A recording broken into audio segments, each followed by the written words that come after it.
Hi everyone, welcome back to my channel.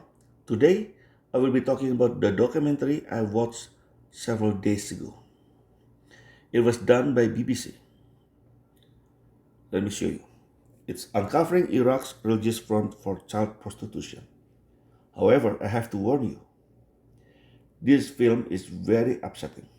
This is not involving a young women, regular young women. No, it involves children underage and men who are most of them about 10, 11 years old.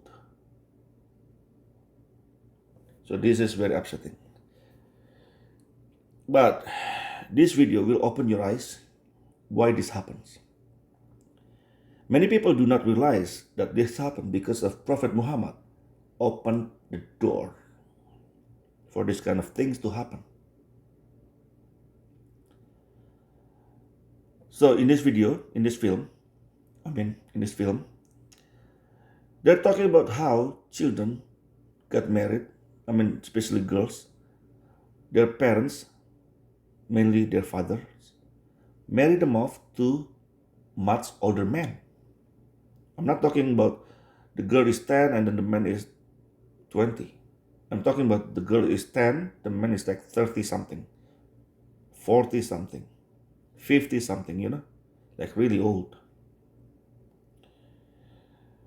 And most of the marriage, well, if you can call that marriage, will end up in divorce after just a year or maybe sometimes 6 months.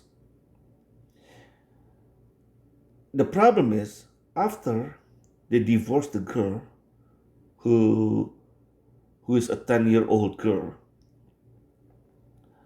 and that girl will have hard time in their eyes to find a man because now who will want her? She's a divorcee.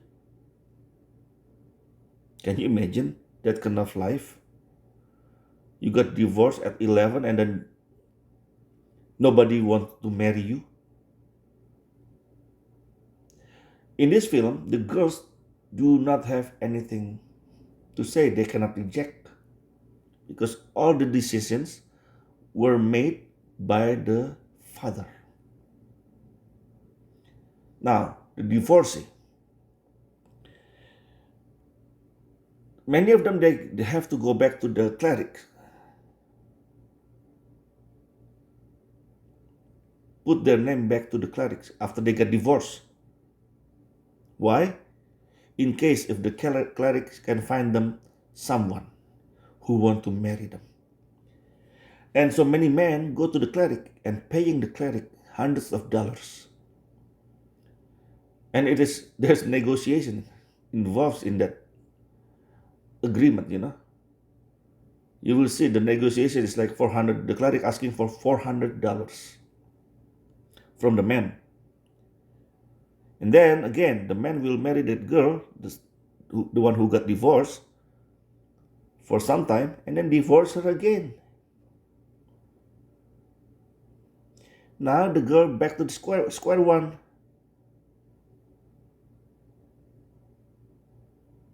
Then again, the cleric will find her someone else.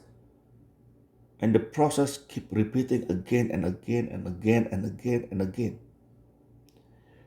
So sometimes the girl is by the girl's reach 16 years old, maybe she got married like 5 times. Can you imagine? You got divorced several times by the age of 16.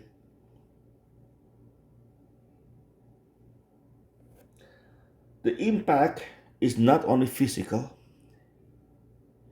The worst impact, of course, people cannot see. The worst impact is the psychology of the girls. Ruined.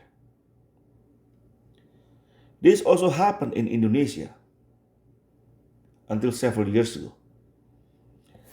Luckily, most of them anyway, from what I know, most of them are older, well, not older, are just regular women, not a child. As you can see here, Chicago Tribune, Arabs urged to pay to marry Indonesian women. Indonesia's vice president say he saw nothing wrong with Arab men paying local women to marry and then divorcing them. IndonesiaExpat.id, for better or for worse, Arab sex tourists have for decades been visiting Indonesia for contract weddings. Zawaj al-Mutah, or also known as pleasure marriage. But this kind of thing happened because of Prophet Muhammad opened the door. Now, let me show you in Sahih al-Bukhari. Hadith number 5134, narrated Aisha, that the Prophet married her when she was 6 years old, and he consummated his marriage when she was 9 years old. You see the gap, a 3 years gap there, a 3 year gap. This happened not because Prophet Muhammad waited,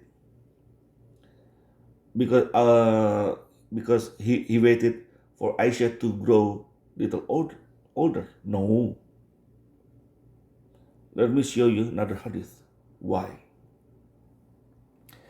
This is Sahih al-Bukhari, hadith number 3894, narrated Aisha. The Prophet engaged me when I was a girl of 6. We went to Medina and stayed at the home of Bani al-Harith bin Khazraj. Then I got ill, and my hair fell down. Later on, my hair grew again, and my mother Ruman came to me while I was playing in a swing with some of my girlfriends. She called me, and I went to her, not knowing what she wanted to do with me. She caught me by the hand and made me stand at the door of the house. I was breathless then, and when my breathing came right, she took some water and rubbed my face and head with it. Then she took me into the house. There in the house, I saw some Ansari women who said best wishes and Allah's blessing and a good luck. Then she entrusted me to them, and they prepared me. Unexpectedly, Allah's apostle came to me in the forenoon, and my mother handed me over to him. And at the time, I was a girl of 9 years of age. If you notice, I skipped those words in bracket. It says for the marriage. Nope. It's actually they were preparing her for sex. That's all. Not for marriage. So now, as you can see from this hadith, the reason Prophet Muhammad waited 3 years because she got sick. She was losing her hair. Now the marriage was consummated again at the when she was 9, because now she became healthy again after she became healthy. So it is not out of the goodness of his heart. He was waited for 3 years because she was sick. Nothing else. Now, let me take you to Surah An-Nisa, verse 24. Quran chapter 4, verse 24. Also prohibited are the women already bound in marriage, except the bond women you come to own. It has been written by Allah for you, O women, except this, have been permitted for you to seek through your wealth, binding yourself, and not only for lust. And so, to those of them whose company you have enjoyed, give their dues as obligated. There is no sin on you in what you mutually agree upon after the agreement. Surely Allah is all-knowing, all-wise. This verse is talking about a few things here. First of all, you can have sex with anyone you like unless if they're married. But your slaves, your slave women, your female slaves, even though if they are married, you can still have sex with them. It doesn't matter. That's one thing. And then you can seek this pleasure through your wealth. So you can, if you want to have sex with slave women, you don't have slave women, female slaves, you go to the market, buy female slaves, and then doesn't matter they're married or not, you can have sex with her. And or if you have money, you can marry a Muslim woman. If you enjoy their company, give them their dues as obligated. You see? And anything you do, there's no sin upon this because as long it is in the agreement. You see? Allah, how nice Allah is. Let us check the commentaries by Ibn Abbas on this verse. Let me show you this from here. So, that you should seek with your money marrying women for an agreed period of time. Zawaj al-Mutah. For an agreed period of time. So it can be 1 month, 1 week, 1 year, 6 months, 1 day, doesn't matter. As long you both agree upon it, then no problem. If the girl said, okay, you say, okay, done, 6 months.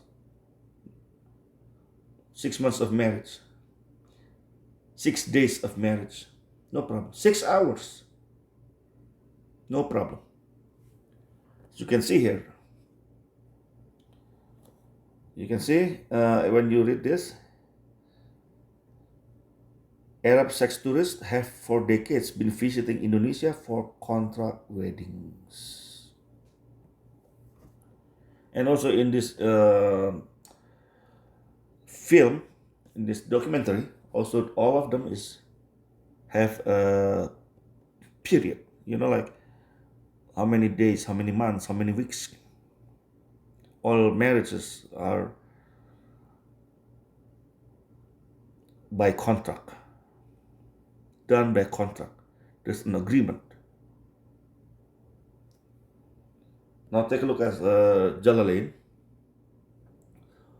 what he says on this the same verse, Quran chapter 4, verse 24. Look at this. From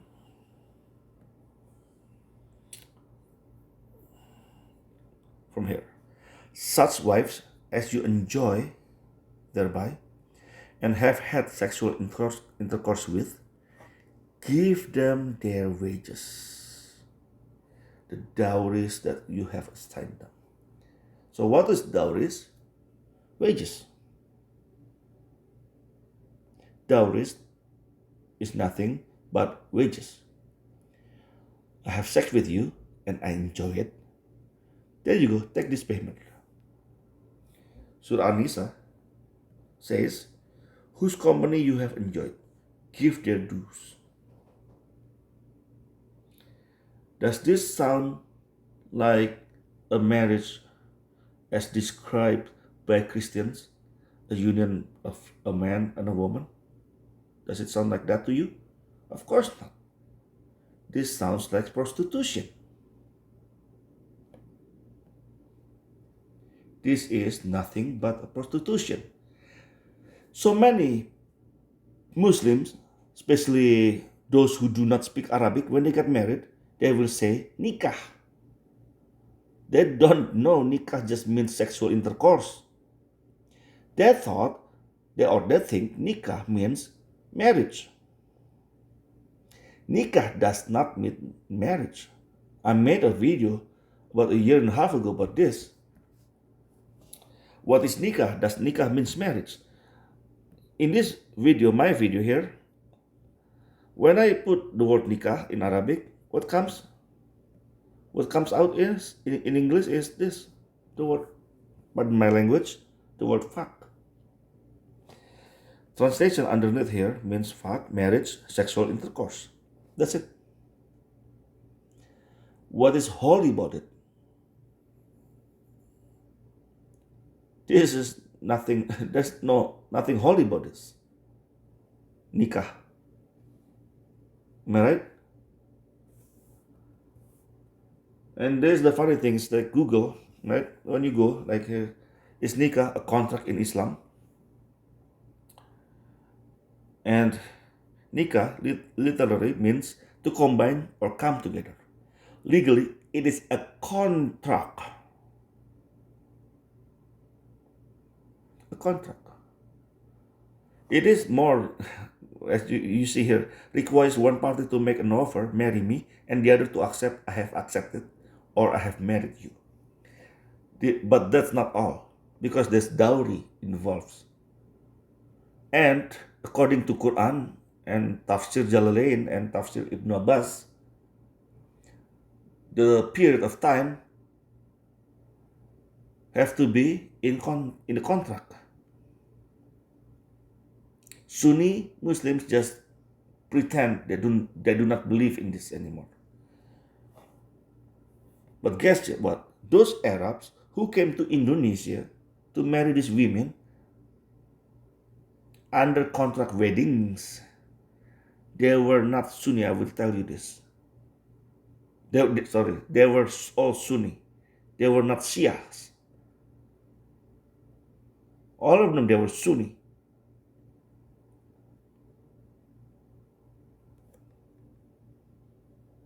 And this is the problem with Google Translate. When I made the video a year and a half ago, when I put this word in Arabic, the Arabic word, this is what comes out, right? The word. But now, maybe some Muslims complain about it. So Google Translate have to change it a little bit. Take a look. This is what I put today. I put exactly the same Arabic word, and this is what comes out, marriage. Although, when you go underneath, it's still the same. The translation is fuck, marriage, pardon my language, sexual intercourse. This does not change. This one changed.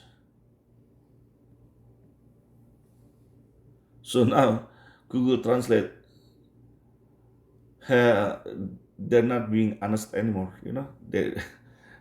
They're under the pressure of Muslims, so they have to change it. I don't know how this changed. I don't know.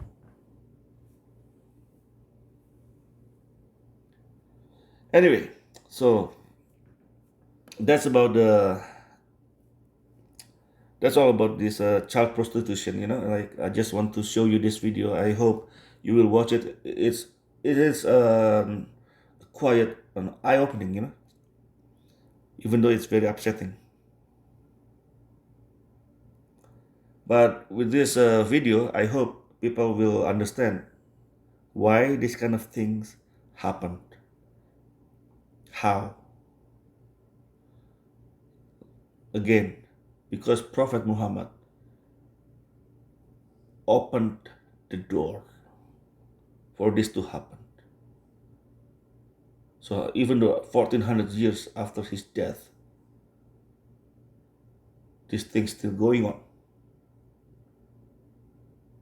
And many times, if it's not in Iraq, even in England or Canada, this thing happens. But under cover, people don't know. People don't know.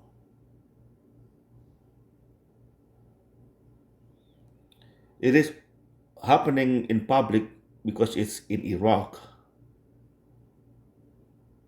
in USA, in Australia. I believe these things happen as well. Well, that's all from me for today. Thank you very much for listening and watching. God bless you all. Whether you are Muslim, whether you're Shia or Sunni, whether you're Christian or Hindu or Buddhist. God bless you all. Have a nice life.